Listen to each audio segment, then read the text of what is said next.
அன்பு, அன்பினால் தொட்டார். பாருங்கள், அன்பினுடைய வெளிப்பாடு என்ன? யோவான் 15:13 பார்க்கிறோம். தன் நண்பனுக்காக தன் வாழ்வை கொடுப்பதை விட உயர்ந்த சிறந்த அன்பு இல்லை. அந்த அன்பின் ஆழமும் அன்பின் வெளிப்பாடும் தான் திருப்பலி. ஆண்டவர் தன்னுடைய இரத்தத்தை கொடுக்கிறார். இரத்தம் எதை குறிக்கிறது? உயிரை குறிக்கிறது. உயிர் அன்பின் வெளிப்பாடு, அன்பின் ஆழம். ஒவ்வொரு திருப்பலியிலையும் ஆண்டவர் தன் உயிரையே கொடுத்து நம்மை வாழ வைக்கிறவராய் நம்மை அழைக்கிறார். ஆண்டவரை நேசித்து பாருங்கள். ஆண்டவரை உங்கள் வாழ்வின் மையமாய் வைத்து பாருங்கள். இன்றைக்கு சந்திக்கக்கூடிய எல்லா பிரச்சனைகளுக்கும் அவர் பதில் கொடுக்கிறவராய் இருக்கிறார். அவர் முன்பாக ஒரு மனிதன் அமர்ந்து அவரை நேசிக்கிறவனாக மாறுவானேயானால் அவன் வாழ்வில் எவ்வளவு ஆசீர்வாதம், எவ்வளவு சந்தோஷம். ஆபிரகாம் என்ற ஒரு மனிதரை பார்க்கிறோம். நமக்கு எல்லாருக்கும் தெரியும், ஈசாக்கை பழி செலுத்து என்று சொன்ன உடனே ஆபிரகாம் அந்த மலைக்கு மேலே போகிறதுக்கு முன்னாடி கீழே சொல்லுவார். அந்த வேலைக்காரனை பார்த்து, இங்கே பாரியா, நாங்கள் மேலே போகிறோம், போயிட்டு திரும்பி மகனோடு வருவோம் என்று சொல்லுவார். அதற்கு நாம் எல்லோரும் ஒரு விளக்கம் கொடுப்போம். என்ன விளக்கம்? ஆபிரகாம் விசுவசித்தார், விசுவாசத்தின் தந்தை. ஆகவே அவருக்கு தெரியும் மேலே போயிட்டு இருக்கார், வரும்பொழுது மகனோடு வருவார் என்று. இது ஒரு பகுதி தான். ஆனால் இந்த பகுதியினுடைய இன்னொரு ஆழம் உண்டு. தொடக்க நூல் 22வது அதிகாரத்தை இல்லம் சென்று வாசித்து பாருங்கள். அவர் ஏன் அப்படி சொன்னார், நாங்கள் போயிட்டு திரும்பி வருவோம் அப்படின்னு சொல்லி? வேதம் சொல்லுகிறது, ஆண்டவராகிய கடவுள் ஆபிரகாமோடு பேசினார். ஆபிரகாம், நீ நேசிக்கிற, நீ அதிகமாய் நேசிக்கிற உன் ஒரே மகனை எனக்கு பலி செலுத்து. அந்த வார்த்தை தான் முக்கியமானது. நீ நேசிக்கிற, நீ அதிகமாய் நேசிக்கிற. இந்த ஆபிரகாம் யார்? தொடக்க நூல் 12வது அதிகாரம் 1வது வசனத்திலே பார்க்கிறோம். தன் நாட்டை விட்டும், தன் இனத்தை விட்டும், தன்னுடைய தந்தை வீட்டை விட்டும் ஆண்டவர் வைத்திருக்கிற தேசத்தை தேடி சென்றவர். ஆண்டவர் தான் என்னுடைய வாழ்வின் மையம் என்று ஓடினவர் ஆபிரகாம். இன்றைக்கு ஈசாக்கு வந்தவுடனே ஆண்டவர் 2வது இடத்துக்கு வந்துட்டாரு. எனக்கு பிரியமானவர்களே, ஏறக்குறைய இங்கு இருக்கக்கூடிய ஒவ்வொருடைய வாழ்விலும் எவ்வளவு கசப்புகளை சந்தித்திருப்பீர்கள், எவ்வளவு வேதனைகளை சந்தித்திருப்பீர்கள்.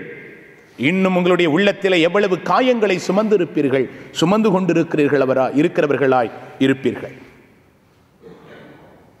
வேதனைகளும் வருத்தங்களும் வருகின்ற பொழுது ஆண்டவரே ஆண்டவரே என்று அவரை உற்று பார்க்கிற பொழுதெல்லாம் அவர் விடுதலை கொடுக்கிறாரே.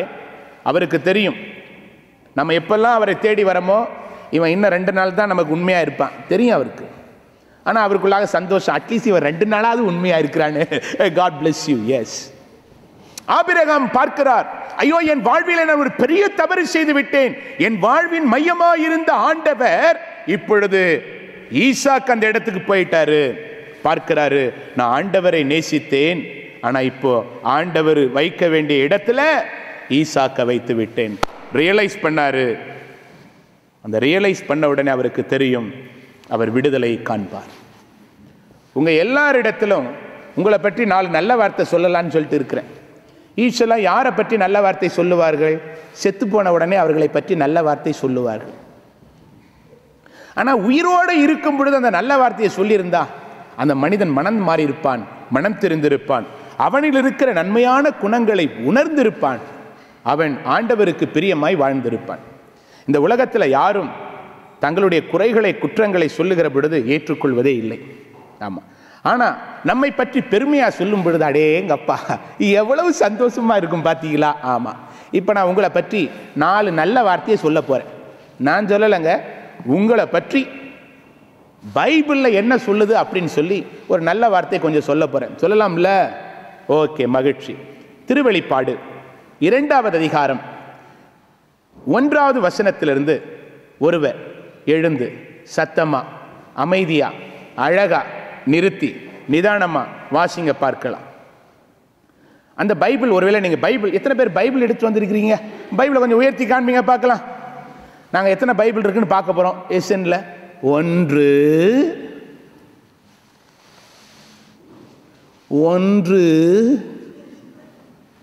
ஒன்று, ஒரு தரம், 2 தரம், 3 தரமும் ஒன்று தானா? போச்சு போங்க. ஐயோ பாவம், மற்றவங்கள இடத்துல பைபிள் இல்லை போல இருக்கு. பாவம் தான்.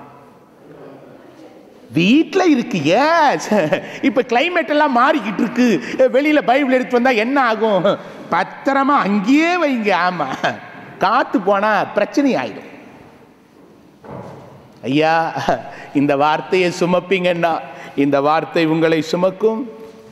வேதத்தை அறியாதவன் தெய்வத்தை அறியாதவன். இந்த வேதத்தை ஒருவன் சுமந்தால், வாசித்தா,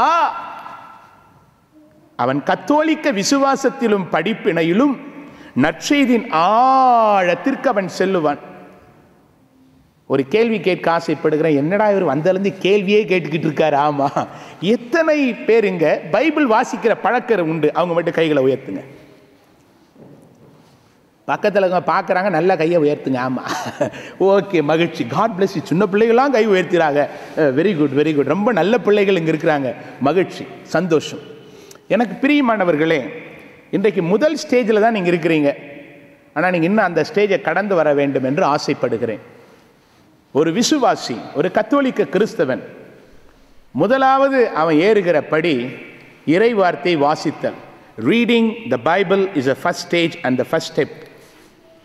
எல்லாரும் நம்ம வேதத்தை வாசிக்கிறோம், ஆனால் அதில் நின்று விடக்கூடாது. 2வது ஸ்டேஜுக்கு போகணும். அது என்னது? praying the Bible. இந்த இறை வார்த்தை நம்முடைய ஜெபமாய் மாற வேண்டும். எல்லா சூழலிலும் இந்த இறை வார்த்தை ஜெபமா மாறனா, ஏன்னா இது ஃபுல்லா ஜெபந்தான். இது எல்லாம் ஜெபந்தான். Reading the word, second stage praying the word. 3வது மிக முக்கியமானது becoming the word. நாம் இறை வார்த்தையாய் மாற வேண்டும். வார்த்தை மனு உருவானார், நம்மிடையே குடிகொண்டார். இந்த இறை வார்த்தையா நம்ம மாறணும். இந்த இறை வார்த்தையா மாறிட்டோம்னா கத்தோலிக்க விசுவாசம் நம்மிலே ஆழமாய் இருக்கிறதை பார்க்க முடியும். மாதா அவருடைய கைகளை பற்றி கொண்டு நாம் செல்வதையும், அவர் நம்முடைய கரத்தை பற்றி கொண்டு செல்லுகிற ஒரு அனுபவத்தை பார்க்க செய்வது இந்த இறை வார்த்தை. வாசிக்கிற நீங்கள் இதை ஜெபமாய் மாற்றி பாருங்கள். 3வது ஸ்டெப்பு, இது நம்முடைய வாழ்வாய் மாறட்டும். என் அன்பு செல்வங்களே, திருவெளிப்பாடு 2வது அதிகாரம் 1வது வசனத்திலிருந்தே வாசிங்க. வாசிங்க பார்க்கலாம்.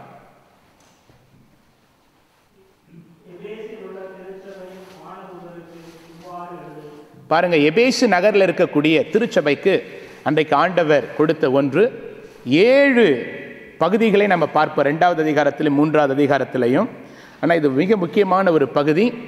இந்த எபேசு எது? எபேசு நகரில் தான் மாதா மரியாள் அதிகமாய் வாழ்ந்தார்கள் என்று வரலாறு சொல்லுகிறது. அன்னை மரியாள் அதிகமாய் இருந்த இடம் எபேசு நகர். அந்த எபேசு நகர் மக்களை பற்றி சொல்லக்கூடிய நல்ல குணங்களை பாருங்க. இன்றைக்கு இந்த எசன்ல, ஜெர்மனி தேசத்தில், இந்த ஐரோப்பிய நாட்டில் இருக்கக்கூடிய உங்களுடைய நல்ல குணங்களை பற்றி நாங்கள் சொல்ல ஆசைப்படுகிறோம். கேளுங்க பார்க்கலாம்.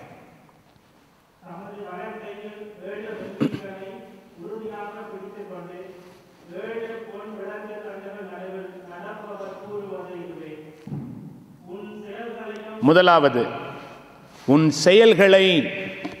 என் அருமையான சகோதரனை, சகோதரியே, உங்களிலே நல்ல செயல்கள் இருக்கிறது, நன்மையான செயல்கள் இருக்கிறது. உங்களிடத்திலே உணர்வு பூர்வமான செயல்கள் இருக்கிறது. உங்கள் செயல்கள் என்ன என்பது உங்கள் வீட்டில் இருக்கிறவர்களுக்கும், உங்கள் உற்றார் உறவினர்களுக்கும், நண்பர்களுக்கும், அறிந்தவர்களுக்கும், நீங்கள் வேலை செய்கின்ற பணித்தலங்களிலே இருக்கிறவர்களுக்கும் தெரியும். உங்களிலே நல்ல செயல்கள் இருக்கிறது, நன்மையான செயல்கள் இருக்கிறது. அதை நினைத்து மகிழ்ச்சி அடையுங்கள். மேலே 2வது, இந்த இடத்திற்கு நீங்கள் வருகிற பொழுது அகதிகளாய் வந்திருக்கலாம். இல்லை, இந்த இடத்திற்கு வருகிற பொழுது பலவிதமான கண்ணீரோடு, கதறலோடு வந்திருக்கலாம். பலவிதமான புலம்பலோடு, வருத்தங்களோடு வந்திருக்கலாம். ஒருவேளை இந்த தேசத்திற்குள்ளாக நீங்கள் காலெடுத்து வைக்கின்ற பொழுது, ஐயோ, நான் என்ன செய்வேனோ, என்ன செய்ய போகிறேனோ என்று தெரியாமல் இருந்திருக்கலாம். வருகிற பொழுது ஒரு சூட்கேஸ் கூட இல்லாமல் இருந்திருக்கலாம். ஆனால் உங்கள் கடின உழைப்பு இரவென்று பகலென்று பாராமல் நேரம் கிடைக்கிற பொழுதெல்லாம் உழைத்து உழைத்து உழைத்து உழைத்து உங்கள் இரத்தத்தை வியர்வையாய் சிந்தினீர்கள்.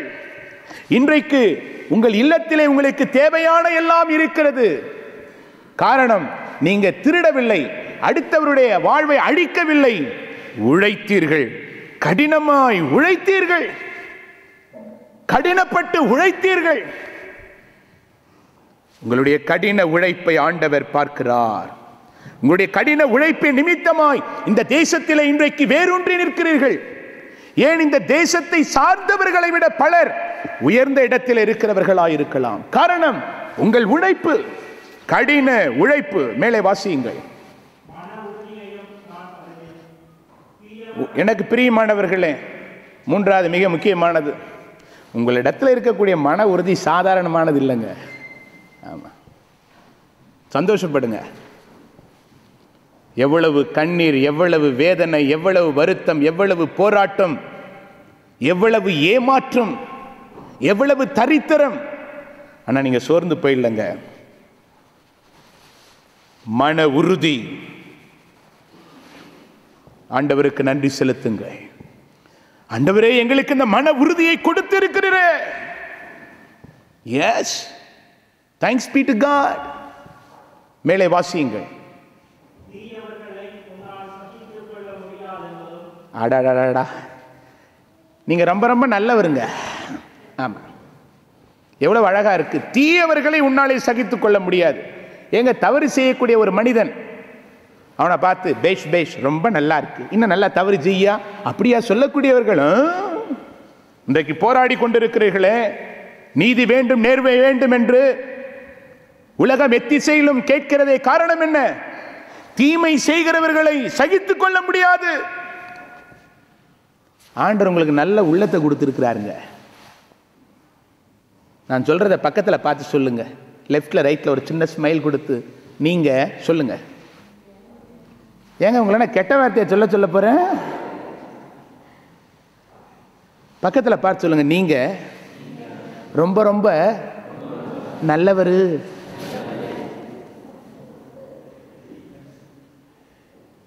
ஒவ்வொரு நாளும் கணவன் மனைவியை பார்த்து, மனைவி கணவனை பார்த்து, உங்க பிள்ளைகளை பார்த்து சொல்லுங்க, நீ நல்லவன் நல்லவன் சொல்லி பாருங்க. ஆமா, இன்றைக்கு நிறைய பேருக்கு பிரச்சனை அதுதான். நீ கஷ்டம்தான், நீ வேஸ்ட் தான். ஆமா, எனக்கு என்னமோ நீ உருப்படுற மாதிரி தெரியல. ஆமா,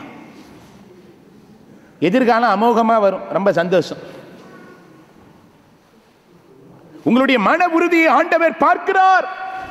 பி ஹாப்பி, சந்தோஷப்படுங்கள். வீட்டுக்கு போயிட்டு இந்த பைபிள் வசனத்துல அதுக்கு மேல உங்க பேரை எழுதிங்க, என்னை பற்றி தான் ஆண்டவர் பேசுறார் அப்படின்னு சொல்லி. ஆமா, மேல வாசிங்க.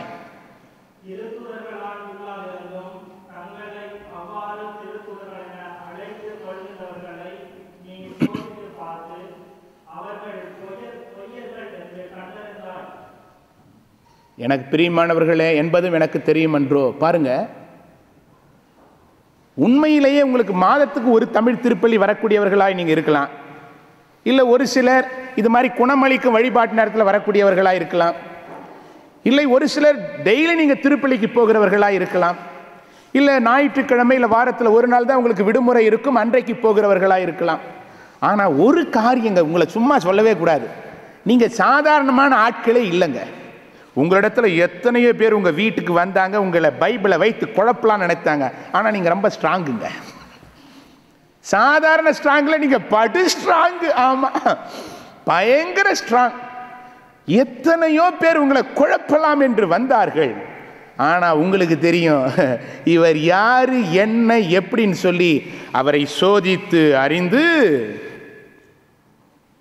இன்றைக்கும் நீங்கள் கத்தோலிக்க கிறிஸ்தவர்களாய் தெளிவாய் ஆழமாய் அருமையாய் கற்பாறை மீது கட்டப்பட்டவர்களாய் இருக்கிறீர்கள். ஆமா, வேதம் உங்களுக்கு அதிகமா தெரியல, ஆனா இருந்தாலும் எப்படியெல்லாம் பேசி சமாளித்து அவர்கள் என்ன சொன்னாலும் ஆமா எனக்குள்ளாக தெரியும் நான் யார், என்னை ஆண்டவர் எப்படி வழிநடத்தி கொண்டிருக்கிறார் தெரியும். அதனால தான் திருத்தூதர்களா இல்லாமல் இருந்தும் அவர்கள் தங்களை வெளிப்படுத்தின பொழுது அவர்களை சோதித்து அறிந்து அவர்கள் பொய்யர்கள் என்பதை நீங்கள் அறிந்து கொண்டீர்கள். God bless you. உங்களை நினைச்சு உண்மையிலே பெருமையா இருக்குங்க. எல்லாரும் உங்களை நினைச்சு கைகளை தட்டி ஆண்டவரை கொஞ்சம் மகிமைப்படுத்துவோமா? கொஞ்சம் தட்டுங்க.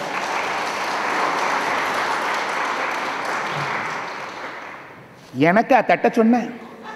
உங்களுக்கு நீங்க நல்லவர்களா இருக்கிறீங்க, விசுவாசத்துல ஆழமா இருக்கிறீங்க என்று சொல்லி ஆண்டவரை மகிமைப்படுத்த தட்ட சொன்ன ஒரு சிலர் ஏண்டா அப்படின்னு சொல்லி ஆமா ஈ ஓட்டுற மாதிரி தட்டுறாங்க. நீங்க கை தட்டும் பொழுது பக்கத்துல இவங்க பார்த்து சொல்லணும், ஆஹா இவ யாரு பத்த பிள்ளைன்னு தெரியலையே, இவ ஆண்டவரை மாட்சிமைப்படுத்தும் பொழுது அடேங்க அப்பா பரலோகமே இங்க இறங்கி இருக்கிற மாதிரி தெரியுது அப்படின்னு சொல்லணும். உங்களை பார்த்தோன்னு அந்த உற்சாகம் வரணும். அதை விட்டுட்டு பக்கத்தில் இருக்கிற ஆள் சொல்லக்கூடாது, எங்க இருந்து வந்ததுன்னு தெரியல, என் பக்கத்தில் வந்து உட்காந்துக்கிட்டு இருக்குப்பார், வீதியில் போன சனியனை வீட்டுக்கு அழைச்சி விருந்து வச்ச மாதிரி பக்கத்தில் உட்காந்துக்கிட்டு இருக்குப்பார், வேலியில் கடந்த ஓனான் எடுத்து இடுப்பில் கட்டிக்கிட்டு கொட்டுதே கொடைதேன்னு சொன்னான். இவளை பார்த்தா உள்ளதும் போச்சுடா நொல்ல கண்ணான்ற மாதிரி ஆயிடும் போல இருக்கு அப்படின்னு உங்களை யாரும் தப்பா நினைக்க கூடாதுங்க. ஆமா, ஆண்டவரை மாட்சிமைப்படுத்த வெட்கப்படக்கூடாது. சந்தோஷப்படுங்க, ஆண்டவர் என்னை கத்தோலிக்க கிறிஸ்தவராய் ஆழப்படுத்தி கொண்டிருக்கிறார் என்பதை நினைத்து சந்தோஷம் அடையுங்கள், மகிழ்ச்சி அடையுங்கள், ஆண்டவரை மாட்சிமைப்படுத்த கைதட்டுங்கள்.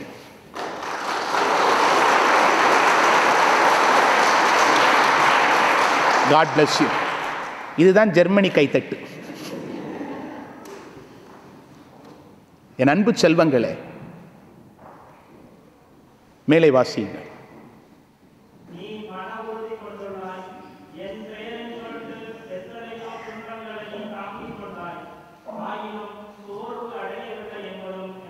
எனக்கு பிரியமானவர்களே, கிறிஸ்தவர்களாய் இருக்கிறபடியினால், தமிழர்களாய் இருக்கிறபடியினால் எத்தனை வேதனைகள், எத்தனை வருத்தங்கள், எத்தனை புலம்பல்கள், எத்தனை நெருடல்கள், நெருக்கடிகள். ஆனா அந்த வேளையில எல்லாம் கூட நீங்க சோர்ந்து போகல, சோர்ந்து போகவில்லை. என் பெயரின் பொருட்டு எத்தனையோ துன்பங்கள். ஆனா இன்றைக்கு மேல் நோக்கி வந்து கொண்டிருக்கிறீர்கள். God bless you. நல்லா கவனிங்க, எவ்வளவு உங்களுக்கு நல்ல குணங்கள் இருக்கு பார்த்தீங்களா? எவ்வளவு அழகா கை தட்டினீங்க, பார்த்தோன்னு ரொம்ப சந்தோஷமா இருந்தது. இவ்வளவு நல்ல உற்சாகமா கை தட்டினீங்களே, ஆனா உங்களை குறித்து எனக்கு ஒரு பெரிய வருத்தம் இருக்கிறது. நான் சொல்லல, என்ன மன்னித்துடுங்க. ஆமா, ஆண்டவர் சொல்லுகிறார், இவ்வளவு உயர்ந்தவங்களே, சிறந்தவங்களே, நல்லவங்களே, வல்லவங்களே, கத்தோலிக்க கிறிஸ்தவர்களே, பக்தியானவர்களே, விசுவாசமானவர்களே, உங்களை குறித்து ஒரு வருத்தமான வேதனையான ஒரு செய்தி இருக்குங்க. ஆமா, என்னவா? வாசிங்க. பாத்தீங்களா? அன்பு இல்லை. யார் மேல? இவர் மேல. தொடக்கத்திலே வைத்திருந்த அன்பு இல்லைங்க, இல்லைங்க. இந்த இடத்திலே வருகிற பொழுது நெருடலும் நெருக்கடியும், விசா பிரச்சனை, வேலை பிரச்சனை, ஒவ்வொரு நாளும் குடும்பமாய் அமர்ந்து ஆண்டவர் முன்பாக அமர்ந்து கண்ணீரோடு செபித்த அனுபவம், அவரை பற்றி கொண்டிருந்த அனுபவம், ஏக்கத்தோடு அவரை பார்த்த அனுபவம், அவர் மட்டும்தான் என்னுடைய வாழ்வில் எல்லாம் என்று நேசித்த, அவரை மையப்படுத்தி வாழ்ந்த அனுபவம் இன்றைக்கு எங்கெங்க? எங்க? ஐரோப்பியா தேசம் ஒரு காலத்திலே உலகத்தில் இருக்கிற எல்லா மக்களுக்கும் கத்தோலிக்க விசுவாசத்தை, இயேசு கிறிஸ்துவை போதித்தவர்கள் இன்றைக்கு எங்கெங்க? எங்கே? திறமை இருக்கு, தாளந்து இருக்கு, நல்லவர்களாக இருக்கிறார்கள். ஆனால் தெய்வத்தின் மீது வைத்திருந்த அன்பு குறைந்து விட்டது. என்னதான் எனக்கு திறமை இருந்தாலும் அவர் மீது அன்பு குறைந்ததுன்னா எனக்கு ஆபத்து, என்னை சுற்றி இருக்கிறவர்களுக்கும் ஆபத்து. எனக்கு பிரியமானவர்களே, அது அடுத்த வரக்கூடிய வசனங்களை நான் வாசிக்க விரும்பவில்லை. வீட்டுக்கு போய் வாசிங்க. அதை பகிர்ந்து சொல்லவும் நான் விரும்பல. அடுத்த வரி சொல்லும், நீ எங்கே எப்பொழுது எந்த இடத்திலே அவரை அன்பு செய்ய முடியாதபடி விழுந்து போனா என்பதை தேடி கண்டுபிடித்து மனம் மாறி, நான் யாரால எதனால எந்த சூழலிலே ஆண்டவரை என் வாழ்விலே மையப்படுத்த முடியாமல் முதன்மைப்படுத்த முடியாமல் போனேன், அதை நான் கண்டறிய வேண்டும், தெரிய வேண்டும், மனம் மாற வேண்டும், மனம் திரும்ப வேண்டும். அப்படி மனம் மாறி மனம் திரும்பி வருவேனையானால் நான் ஆசீர்வதிக்கப்படுவேன். இல்லை என்றால் விளக்கு தண்டு எடுத்து விடப்படுமாம். ஒரு மனிதன் வாழ்வில் அந்த நிகழ்வு நடக்கூடாது. ஒரு மனிதனுடைய வாழ்வில் கூட அது நடக்கக்கூடாது என்று சொல்லி நான் ஜெபிக்கிறேன். எபேசு நகரிலே இவ்வளவு ஆர்வமாய் இருந்தவர்கள், எபேசு பட்டணம் இன்றைக்கு எங்க இருக்கிறது தெரியுமா? துருக்கி தேசம், டர்க்கியில் இருக்கிறது.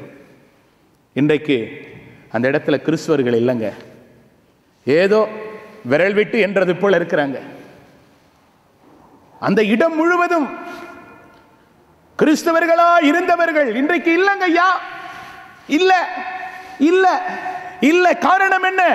தெய்வத்தின் மீது அன்பு மாறுகிற பொழுது, தெய்வத்தின் மீது வைத்திருக்கிற அந்த மையம் மாறுகிற பொழுது, மறைகிற பொழுது, திரும்புகின்ற பொழுது, திசை மாறுகின்ற பொழுது, அந்த பகுதி ஆண்டவருக்கு எதிரானதாய் மாறி போகிறது. இன்றைக்கு ஆலயங்கள் எல்லாம் மூடப்படுகிறது, ஆலயங்கள் எல்லாம் விற்கப்படுகிறது. கேள்விப்பட்டிருப்பீர்கள், அமெரிக்கா தேசத்திலே WTC பில்டிங் அது சிதறடிக்கப்பட்ட பொழுது அமெரிக்காவில் இருந்த குருக்கள் சொல்லுவார்கள், அந்த 6 மாதம் ஏறக்குறைய எல்லா ஆலயங்களும் கூட்டம் நிரம்பி இருக்குமா. எனக்கு பிரியமானவர்களே, ஆபத்துகளும் வேதனைகளும் வருகிற பொழுதுதான் ஆண்டவரா இன்றைக்கு உங்களை பார்க்கிற பொழுது மகிழ்ச்சியாக இருக்கிறது. ஆண்டவரை தேடி வந்திருக்கிறேன் அன்பு தங்கங்களே, என் அன்பு செல்வங்களே, நீங்கள் ஆசீர்வதிக்கப்பட்டவர்களாய் இருப்பீர்களாக. உங்களுடைய தலைமுறைகள் ஆண்டவரை தேடுகிறவர்களாய் இருப்பார்களாக. ஆண்டவரை உரிமையாக்கி கொண்டவர்களாய் நீங்கள் இருப்பீர்களாக. ஒரு மனிதன் ஆண்டவரை நேசிக்க வேண்டும், ஆண்டவரை தேட வேண்டும். உங்கள் பிள்ளைகளுக்கு ஆண்டவரை தேடுகிற ஏக்கத்தை, தாகத்தை கொடுங்க. இங்க எத்தனையோ பேர் உங்க பிள்ளைகளுக்கு கற்றுக் கொடுப்பீங்க. என்ன சொல்லுவீங்க? மகனே, மகளே, பிள்ளை நீ என்ன செய்யணும்? டாக்டரா வரணும், என்ஜினியரா வரணும், பைலட்டா வரணும், நீ அப்படி வரணும், இப்படி வரணும். வெரி குட், உங்களுடைய ஏக்கம் நல்லது. God bless you. ஆண்டவர் உங்களுடைய ஏக்கத்தின்படி உங்கள் பிள்ளைகளையும் உங்களுடைய தலைமுறையும் உயர்த்துவாராக, ஆசீர்வதிப்பாராக. ஆனா எனக்கு ஒரு சின்ன நெருடலுங்க. இங்க இருக்கிற எத்தனை பேரண்ட்ஸ், எத்தனை பெற்றோர் உங்க பிள்ளைகளை பார்த்து, பிள்ளை நீ புனிதையா வரணும், நீ புனிதரா வரணும், ஒரு சவேரியரா வரணும், ஒரு பிரான்சிஸ் அசிசியா வரணும், ஒரு பெர்னத்தம்மாவா வரணும், ஒரு அன்னை தெரேசாவா வரணும், ஒரு அல்போன்ஸ் அம்மாவா வரணும், ஒரு அந்தோனியாரா வரணும். எத்தனை பெற்றோர் உங்கள் பிள்ளைகளை பார்த்து ஊக்குவிக்கிறீர்கள். அவங்க எல்லாம் ஃபாதரா சிஸ்டரா வரணும்னு சொல்லலைங்க நான். ஆனா உங்க பிள்ளைகள் நாளைக்கு புனிதர்களாய் வர வேண்டும் என்று ஏங்குகிற பெற்றோரா நீங்கள்? போர்ச்சுகல் தேசத்திலே அந்த நாட்டினுடைய ஃபைனான்ஸ் மினிஸ்டரா இருந்தவர் தான் அந்தோனியாருடைய அப்பா. அவங்க அம்மா அழகு நிறைந்தவர், பணம், பட்டம், பதவி எல்லாம் இருந்தது. 15 ஆண்டுகள் அவர் தன் வீட்டிலே இருந்தார். அவர் புனிதராய் வருவதற்கு அடித்தளம், அஸ்திவாரம் பெற்றோர்.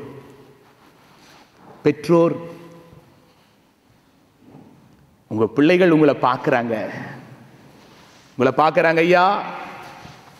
என் அன்பு சகோதரனே, சகோதரியே, உங்க பிள்ளைகளுக்கு நல்ல உணவு கொடுக்கிறீங்க, நல்ல உடை கொடுக்கிறீங்க, நல்ல பள்ளிக்கூடம் கொடுக்கிறீங்க. God bless you. அவங்களை நல்லா வளர்த்தெடுக்கிறீங்க. God bless you. உங்க பிள்ளைகளுக்கு இயேசுவை கொடுக்கிறீங்களா? உங்க வாழ்க்கை வழியாக உங்கள் பிள்ளைகள் இயேசுவை பார்க்கிறார்களா? இந்த உலகம் எங்கேயோ ஓடிக்கொண்டிருக்கிறதே, உங்கள் பிள்ளைகள் இயேசுவை உங்களிலே காண முடிகிறதா? உங்கள் பிள்ளைகள் இயேசுவை உங்களிலே காண்பார்களா? காண்பார்களாக காண்பார்களாக. உங்களை வாழ்த்துகிறோம், ஆசீர்வதிக்கிறோம். ஒரு பெற்றோர் தன்னுடைய மகனை அழைத்து வந்தார்கள். அவன் 10ஆம் வகுப்புல தோற்று போயிட்டான், ஃபெயில் ஆயிட்டான். ஒரே அழ. இந்த தாயும் தகப்பனும், பையன் இல்லை, இரவு முழுவதும் தாயும் தகப்பனும் அழுதுருக்காங்க, பகல் முழுவதும் அழுதுருக்காங்க, முகமெல்லாம் வீங்கிட்டு கண்ணெல்லாம் ஜவந்துட்டு. இன்றைக்கு பிள்ளைகளுக்கு பரீட்சைன்னா பிள்ளைகளுக்கு டென்ஷன் இல்லைங்க, பெற்றோருக்கு தான் டென்ஷன். ஆமா, ஒரு பேரண்ட்ஸ் சொல்றாங்க, ஃபாதர் ஹஸ்பண்டுக்காக ஜெபிச்சுக்குங்க ஃபாதர். என்னம்மா தெரியல ஃபாதர், திடீர்னு சுகரும் பிரஷர் அதிகமாயிட்டு ஃபாதர் நடறாங்க. என்னம்மா போன வாரம் பார்த்தா நல்லா தானே இருந்தாரு, வீட்டில் ஏதாவது பிரச்சனை? ஒரு பிரச்சனை இல்லை ஃபாதர், நான் எப்பயாவது எதிர்த்து பேசியிருக்கேன்னா. ஏம்மா என்னம்மா பிரச்சனை? ஃபாதர் இன்னும் 3 நாள் இருக்கு ஃபாதர், பையனுக்கு பரீட்சைக்கு, படிக்கவே மாட்டேங்கன்னு. பையனை நினைத்து தகப்பனுக்கு பிரஷரும் சுகரும் அதிகமாயிட்டு. இன்றைக்கு அநேக பெற்றோர்கள் பிள்ளைகளை நினைத்து பயப்படுறாங்க, வேதனைப்படுறாங்க. அப்பாவும் அம்மாவும் பையனை அழைச்சிட்டு வராங்க, ஒரே அழ. அவர் சொன்னார், ஃபாதர் பையன் 10th ஃபெயிலா போயிட்டான் ஃபாதர். நான் சொன்னேன், அழாதீங்க ஐயா, கவலைப்படாதீங்க, அவனை மறுபடியும் படிக்க வைத்து நம்ம கொஞ்சம் அறிவுரைலாம் சொல்லி பாஸ் பண்ண வைத்தலாம், கவலைப்படாதீங்க, அவன் நல்ல பரீட்சை எழுதுவான். இல்லை ஃபாதர், ரொம்ப கேவலமாக மோசமாக ஃபெயிலாக போயிருக்கான். நான் கேட்டேன், அது என்னங்க ரொம்ப கேவலமாக மோசமாக ஃபெயிலாக போயிருக்கிறது? அவர் சொன்னார், 500க்கு 15 மார்க் வாங்கியிருக்கிறான் ஃபாதர். ஆனால் அந்த பையன் 2 பாக்கெட்லையும் கையை போட்டுக்கிட்டு ஸ்டைலாக நின்றுக்கிட்டு இருக்கான், ஒரு ஃபீலிங் இல்லை. நான் அவனை பார்த்து கேட்டேன், ஐயா அப்பாவும் அம்மாவும் அழுது முகமெல்லாம் வீங்கி கண்ணெல்லாம் ஜவந்து கிடக்கு, ஒரு ஃபீலிங் இல்லை உனக்கு? உனக்கு வருத்தம் இல்லையா ஐயா அப்படின்னு கேட்டேன். ஆட போங்க ஃபாதர், இந்த மார்க் வாங்கினாலே ஸ்பெஷல் கிரேஸ் வேணும் ஃபாதர் அப்படின்னா. டே, இந்த மார்க்குக்கு என்னடா ஸ்பெஷல் கிரேஸ் அப்படின்னு? தமிழ்நாட்டில் 5 பாடங்கள் இருக்கு, ஒவ்வொரு பாடத்துக்கும் 100 மார்க்ஸ் மதிப்பெண்கள். அவன் சொல்கிறான், ஃபாதர் கூடல குறையில, எல்லா பாடத்திலையும் சரியாக 3 மார்க் எடுத்திருக்கிறேன். ஆமாம், 5 × 3 15 மார்க். இந்த தம்பியிடத்தில் 3 கேள்விகள் கேட்டோம். 3 கேள்விகளுக்கும் சரியாக பதில் சொன்னால் எங்கள் தியானத்தில் 2 தியானங்களில் பங்கெடுத்தான்.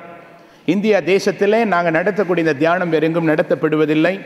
3 நாட்கள் தபசு, வெறும் தண்ணீர் மட்டும்தான் கொடுப்பார்கள், 3 வேளையும் சாப்பாடு இருக்காது. ஒருவேளை உங்களுக்கு சுகர், ப்ரெஷர், அல்சர் இருக்கும்னா முதல் நாளே கேரண்டி கார்டு கொடுத்துருவாங்க, நீங்கள் 3 நாட்களும் சாப்பாடு எடுக்க வேண்டாம், மெடிசன் எடுக்க வேண்டாம் அப்படின்னு சொல்லி. இந்த தம்பி 3 நாள் 2 தியானத்தில் பங்கெடுக்கிறான். மறுபடியும் பரீட்சை எழுதினா 500க்கு 444 மதிப்பெண்கள் எடுத்தான்.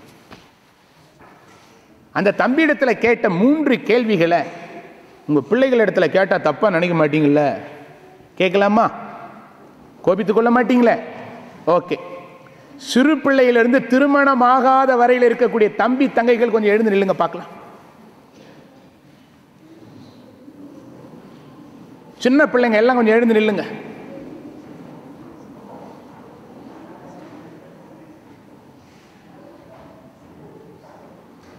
எழுந்து நின்ற தம்பி தங்கைகள் எல்லாரும் கொஞ்சம் முன்னாடி வாங்க. தம்பிகள் எல்லாம் இந்த பகுதியில், தங்கைகள் எல்லாம் இந்த பகுதியில், தங்கச்சிங்கெல்லாம் இந்த சைடில், தம்பிங்கெல்லாம் இந்த சைடில். வாங்க, சீக்கிரம் வாங்க. இப்படி நில்லுங்க, இப்படி நில்லுங்க. தம்பிகள் எல்லாம் அந்த சைடில் போங்க, பேசக்கூடாது. தம்பிகள் எல்லாம் அப்படி நில்லுங்க. எல்லாரையும் எல்லாரும் பார்க்கணும், எல்லாரையும் எல்லாரும் பார்க்கணும். உங்க பெற்றோர் பார்க்கணும் உங்களை. அங்க அங்க என்னையும் பார்க்கணும், அவங்களையும் பார்க்கணும். இப்படி நில்லுங்க மக்களே, இப்படி வாங்க. Come this side.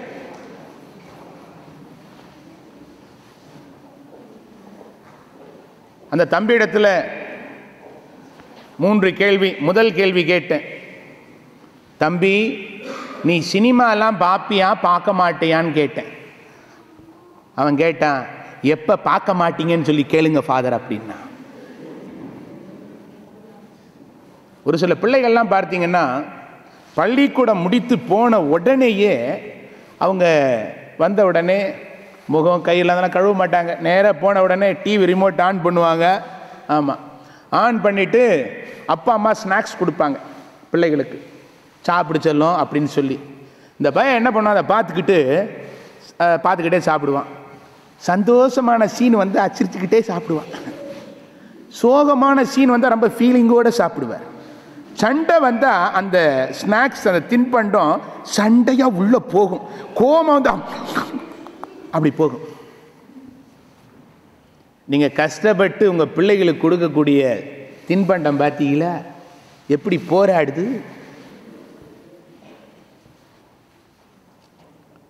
நல்ல நிகழ்வுகள் உங்கள் பிள்ளைகளை நல்ல நிலை கொண்டு வரும். ஆனால் அவர்களை பாவத்திலும் பலவீனத்திலும் பரிதாபத்திலும் இன்றைக்கு அழைத்து செல்வதற்கு காரணம் இன்றைக்கு பாருங்க, பையன் எல்லாம் கம்மல் போட்டுக்கிட்டு இருக்கான். நீங்க வழியில போகும்போது என்ன ஆகுது, நாக்குல சைடுலாம் கம்மல் குத்திக்கிட்டு இருக்கான். பாருங்க, டிவி தான். ஐரோப்பிய தேசத்தில் ஒரு பகுதியில் ஒருத்தர் இடத்துல கேட்டேன், என்னங்க உங்க பையனுக்கு நீங்க கம்மல் போட்டிருக்கீங்க அப்படின்னு கேட்டேன். 4 வயசு பையன். அவர் சொன்னாரு, நம்ம தான் லைஃப்ல என்ஜாய் பண்ணல, பையனாவது என்ஜாய் பண்ணட்டும் ஃபாதர்.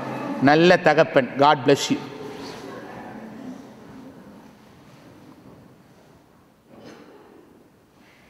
காரணம் என்ன? நல்ல நிகழ்வுகள் உங்கள் பிள்ளைகளை நல்ல நிலை கொண்டு வருங்க.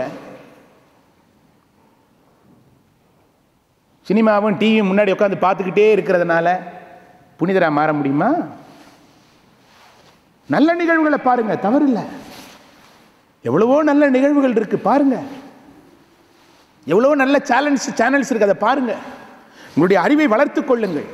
ஆனால் தீமையானதற்குள்ளாக போயிடாதீங்க. ஒரு சில வீட்டெல்லாம் பார்த்தீங்கன்னா பெற்றோர் சொல்லுவாங்க, படி படி படி அப்படின்னு சொல்லிட்டு அக்கா சீரியல் பார்த்துக்கிட்டு இருப்பா, பிள்ளைகளை பார்த்து படி. ஆமா, எப்படி படிப்பேன்? அந்த தம்பியிடத்தில் இந்த ஆலோசனை எல்லாம் கேட்ட உடனே முடிவெடுத்தான், இனிமேல் நான் பார்க்க மாட்டேன் ஃபாதர் அப்படின்னு முடிவெடுத்தான். இங்கே இருக்கிறவங்களெல்லாம் பார்த்து, யாரெல்லாம் டிவி பார்க்க மாட்டீங்க நான் கேட்க போகிறதில்ல. ஆமாம், பப்ளிக்கில் உங்களை மாட்டி விட ஆசைப்படலை, ஆனால் நீங்களே ஒரு முடிவு எடுத்துக்குங்க. எஸ். 2வது கேள்வி, ஐயா அப்பா அம்மாவுக்கெல்லாம் பெரியவர்களுக்கெல்லாம் நீ கீழ்ப்படிதலோடு இருக்கிறது உண்டான்னு கேட்டேன். அவன் சொன்னா, ஒரே ஒரு விஷயம் தான், எங்கள் அப்பா அடிச்சிட்டேன் அப்படின்னா. ஆடா பாவி, அப்பாவை அடிச்சிட்டான். இன்றைக்கு பிள்ளைகள் பார்த்தீங்கன்னா சர்வ சாதாரணமாக பெற்றோரை பார்த்து முறைக்கிறாங்க, திட்டுறாங்க. ஆமாம், போமா நீ லூசுமா, ஆமாம் உனக்கு ஒன்றுமே தெரியாதுமா, ஆமாம் ஐயாவுக்கு தான் எல்லாம் தெரியும். ஆமாம், தாமஸ் ஆல்வா எடிசன் இவர் தானே.